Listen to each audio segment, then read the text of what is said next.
Hai, welcome back to my channel Antoni Sarsono. Nah teman-teman, hari ini aku senang banget karena aku habis dari Jakarta. Dan yang seperti teman-teman lihat, ada yang baru di tempatku. Ya, jam tanganku. Nah teman-teman, ini jam tangan pertamaku yang aku beli, harganya itu ratusan juta. Tapi harga aslinya berapa nanti aku bakal kasih tahu di pertengahan video. Nah ini jam tangan pertama yang aku beli itu menggunakan passive incomeku, teman-teman ya. Jadi ingat ya teman-teman, aku tuh bukan ada orang yang belinya itu pakai active income ya.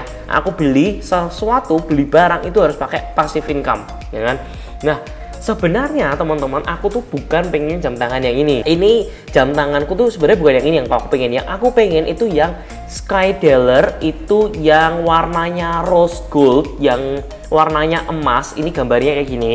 Ini bener-bener aku pengen banget, dan ini aku udah jadiin wallpaper itu selama 4 tahun belakangan. Itu di HP ku tuh jam tangannya sebenarnya itu pada waktu itu gitu loh. Nah aku ngeliat jam tangan itu tuh harganya 350 juta, dan even 4 tahun 5 tahun yang lalu aku belum punya uang sebanyak itu gitu loh. Cuman aku pengen banget, sumpah bener-bener pengen banget bisa ngebeli jam tangan yang kayak gitu. Singkat cerita, tapi seperti yang teman-teman tahu ya kan, aku adalah orang yang kiblatnya itu bener-bener ibaratnya tung de semua ringin.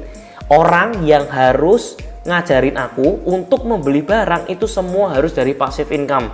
Dan aku ngerasa apa yang diajarin beliau itu bener-bener tepat gitu loh. Kebanyakan dari orang selalu membeli aset. Menurut teman-teman, aset yang paling berharga itu apa? Teman-teman pause dulu videonya, tulis di kolom komen kira-kira aset yang paling mahal, aset yang paling berharga itu apa? Jawab dulu, setelah jawab baru aku kasih tahu. 1, 2, pause dulu ya, habis itu komen dulu.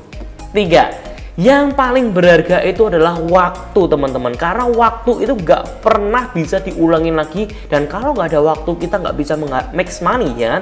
Kalau nggak ada waktu kita nggak bisa bekerja, kita nggak bisa punya kesehatan karena nggak punya waktu gitu kan. Waktu itu benar-benar paling penting. Seringkali ketika orang membeli aset yang orang anggap aset seperti mobil, rumah, ketika orang membeli jam tangan sekalipun, mereka beli menggunakan active income mereka. Dan ketika mereka membeli even mungkin menggunakan cicilan, mereka belinya itu dengan menukarkan waktu mereka. Waktu mereka untuk bekerja, dan mereka bekerja jauh lebih keras lagi supaya bisa membeli barang-barang yang dia anggap aset.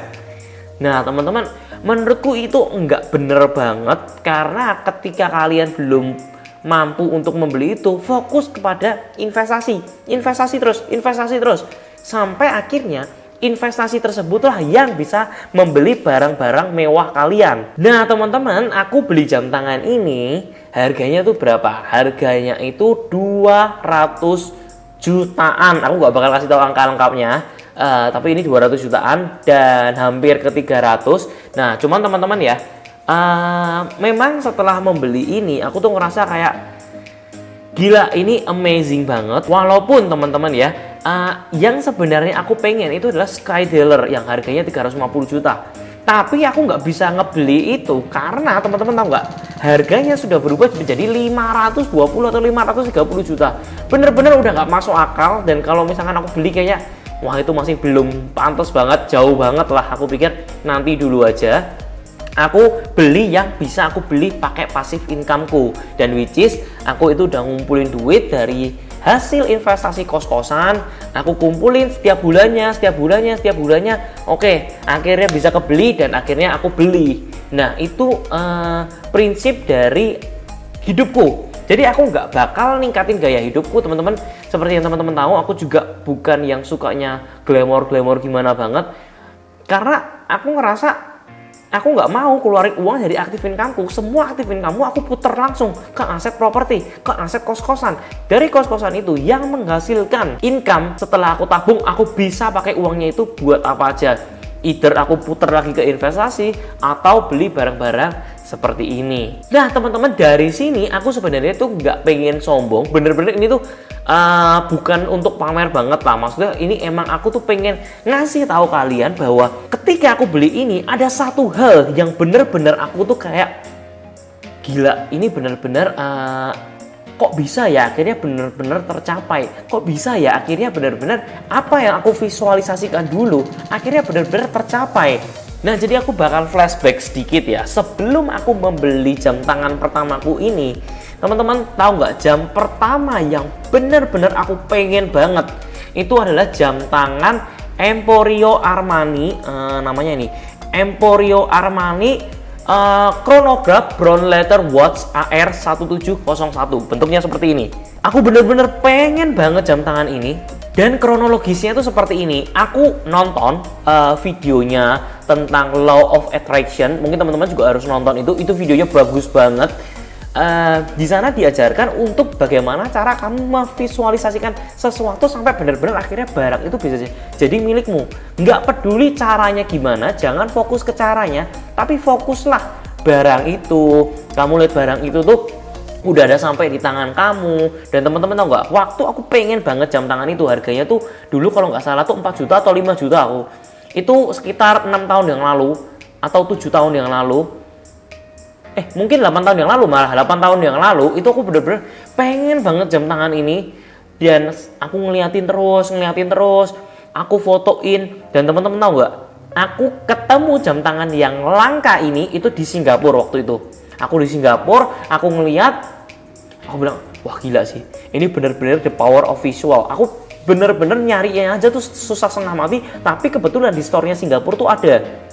Nah, waktu itu sempat bimbang tuh, beli nggak ya? Soalnya kalau beli itu aku harus pinjem uang orang tuaku. Nah, terus habis itu aku pikir, udahlah nanti aja lah sampai aku punya income sendiri. Dan taunya setelah beberapa saat itu aku akhirnya balik ke Jakarta, pindah ke Jakarta, liburan di sana. Itu udah selang berapa waktu, balik lagi ke Jogja, liburan lagi ke Jakarta. Untuk yang kedua kalinya aku datang ke store di GI atau PI ya, kalau aku lupa tempatnya di mana. Aku sempat beli di toko jam tangannya itu, aku udah ngeliat ada jam tangan langka ini dan itu cuma ada satu. Dan temen-temen tahu nggak, aku tuh bener-bener ngevisualin itu tuh setiap hari. Aku ngevisualinnya tuh, wah kalau pakai ini rasanya tuh enak banget, wah kalau pakai ini tuh rasanya jadi orang yang paling keren. Kalau aku jalan, aku pakai jam tangan ini, keren banget. Aku tuh sampai bayanginnya tuh yang kayak gitu loh. Sampai bayangin cara jalan, bayangin cara pakai. Setiap kali makan, aku bisa ngelihat. Itu bener-bener aku visualin habis-habisan. Dan teman-teman tahu nggak? Aku nggak pakai uang orang tuaku. Akhirnya nemu suatu ide bisnis. Waktu itu, temanku tuh ada yang lagi kuliah di China. Nah, kuliah di China sana, aku bantuin dia untuk jualin teman-teman tahu nggak, dulu kan iPhone itu kan ada buletannya itu loh. Nah, buletannya itu kalau di China sana harganya tuh cuma 3.000 sampai 5.000. Tapi di Indonesia dijualnya itu bisa sampai 100.000. Bahkan ada yang jual sampai 125.000, 75.000. Nah, itu kan untungnya tuh tebel banget. Kali pengiriman, itu aku tiba-tiba langsung bisa dapet uang untuk membeli jam tangan pertamaku. Dan aku langsung gila, rasanya kayak merinding banget, bener-bener. Aku kalau sampai sekarang ingat aja, sampai merinding banget, sumpah. Itu bener-bener jam tangan pertamaku yang aku beli pakai visualisasi, dan itu amazing banget. Dan setelah itu aku selalu visualin sesuatu, apapun yang aku pengen lakuin dulu. Nah, teman-teman tahu nggak, waktu pertama kali aku mau membuat sumo squid, teman-teman, aku nggak tahu ini bakal ramai atau enggak. Yang aku lakukan sebelum opening, beberapa hari sebelum opening itu aku udah selalu visualisasi. Aku mungkin teman-teman bisa tanya teman-temanku ya, itu teman-teman tuh selalu nganggap kalau aku tuh orang gila.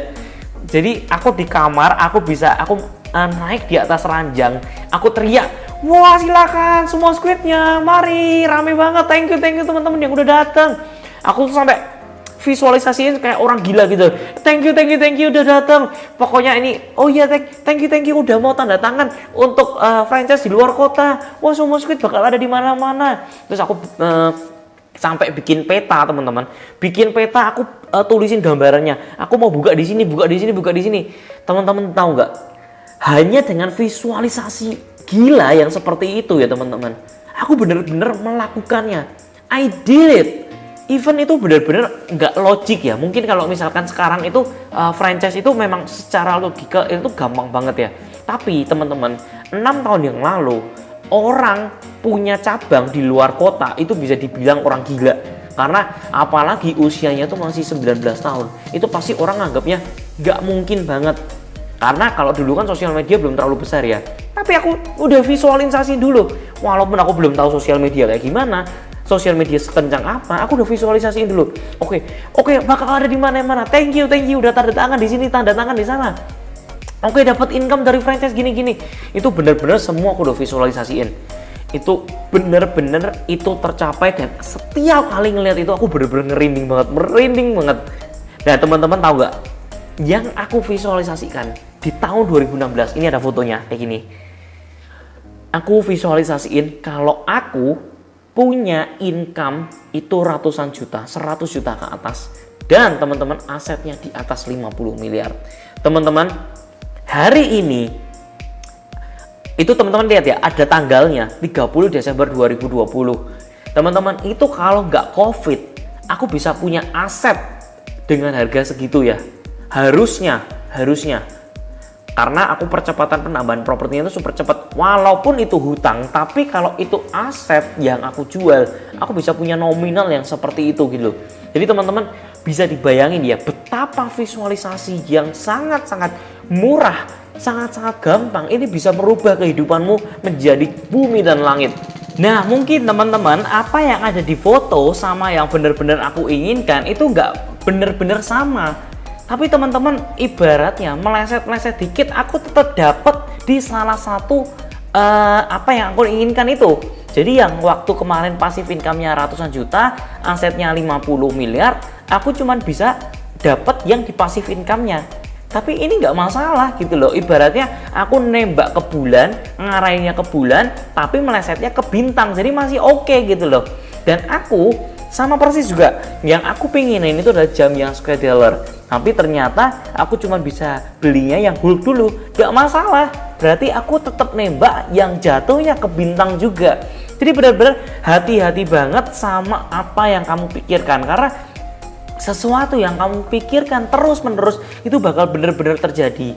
Tapi sebenarnya ada satu kelemahannya. Ketika kamu berpikirnya itu buruk, benar-benar terjadi juga yang buruk. Ketika kamu berpikir kalau kamu tuh anak yang sial, ketika kamu berpikir kamu anak yang gagal, gak punya masa depan, gak bisa bekerja, kamu benar-benar bakal jadi seperti itu. Jadi benar-benar harus berhati-hati banget sama apa yang kamu pikirkan di otak kamu. Nah teman-teman, ini pengalaman aku. Gimana akhirnya aku memvisualisasikan sesuatu sampai akhirnya aku bisa mendapatkan barang itu juga. Nah teman-teman, kira-kira kalian itu punya pengalaman yang serupa nggak? Kalian pernah nggak ngevisualisin sesuatu sampai akhirnya kalian benar-benar mendapatkan barang itu? Please teman-teman, kalian komen di kolom komen supaya teman-teman yang nggak gitu percaya dengan hal-hal seperti ini benar-benar akhirnya mencoba dan akhirnya mendapatkan hal-hal yang benar-benar mereka inginkan. Karena ini benar-benar penting banget. Kalian bisa benar-benar share, kalian cerita apapun aku akan bales ya kan. Terus juga teman-teman, yang paling penting untuk membeli itu harus menggunakan passive income. Ingat ya, aku nggak pernah ngajarin kalian untuk ngebeli barang itu menggunakan active income kalian. Itu big no. Itu bahkan dari mentorku langsung tung de semua ringin itu juga bilang enggak. Dan aku benar-benar juga strict, aku bilang jangan pernah beli barang menggunakan active income kamu. Beli menggunakan passive income kamu. Nah teman-teman, jika kalian tertarik bagaimana cara mengolah uang kalian dari active income kalian menuju ke passive income, dan akhirnya passive income ini ya ngebiayai gaya hidup kamu yang seperti yang kamu inginkan. Kamu bisa jalan-jalan tanpa kamu harus memikirkan tentang duit. Kamu bisa lebih banyak dengan keluarga, lebih banyak dengan teman. Karena kamu sudah nggak fokus lagi mencari duit, duitlah yang mengejar-ngejar Anda. Nah teman-teman, jika kalian tertarik memiliki passive income yang punya ratusan juta, aku bakal sharing caranya, itu bakal aku ceritain langsung di workshop aku. Dan teman-teman, jika kalian pengen ikut, kalian bisa langsung ikut di link di bawah ini. Di situ kalian akan masuk ke dalam website dan kalian tinggal isi data diri kalian. Di sana kita akan membedah caranya supaya kalian itu bisa mempunyai passive income yang akhirnya bisa membayar gaya hidup kalian yang kalian inginkan juga. Thank you teman-teman yang udah nonton, thank you teman-teman yang udah support, and I'll see you in the next video. See ya guys!